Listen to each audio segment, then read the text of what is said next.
Aujourd'hui au programme, face au désastre, Citroën abandonne un de ses marchés et Ford envisage plus que jamais de sortir une Mustang 4 portes. Bienvenue à tous sur la chaîne Octane. Retrouvez une nouvelle vidéo tous les jours résumant l'actu automobile. Alors n'oubliez pas de vous abonner pour ne rien louper.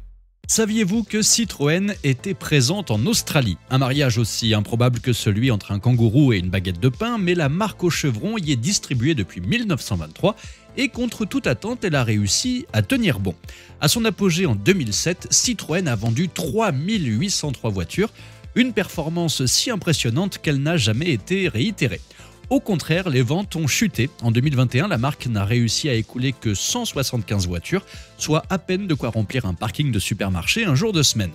Un peu mieux en 2023 avec 228 unités vendues, mais en 2024, ça repart dans le mauvais sens avec seulement 87 voitures vendues de janvier à juillet.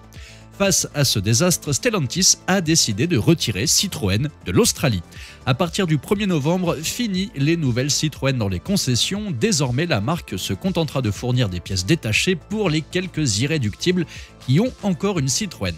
En même temps, avec une gamme aussi parfaitement adaptée et des prix si alléchants, l'échec était facilement prévisible. Passons maintenant à une légende sur roue, la Mustang, une icône qui rugit depuis 1964. Des prototypes 4 portes avaient bien été imaginés dans les années 60, mais ils ont fini dans les oubliettes de l'histoire. Pourtant, 6 décennies plus tard, surprise, l'idée d'une Mustang 4 portes refait surface. Cette fois, ce n'est plus juste un délire de designer en mal d'inspiration, mais une possibilité bien réelle. Imaginez la Mustang de 7e génération révélée en septembre 2022, mais avec 2 portes en plus et une ligne de toit légèrement rehaussée, de quoi loger confortablement les passagers arrière sans qu'ils aient l'impression d'être dans une boîte de sardines. L'empattement serait allongé, donnant à ce coupé musclé des airs de berline sportive, et sous le capot, pas question de lésiner sur le moteur.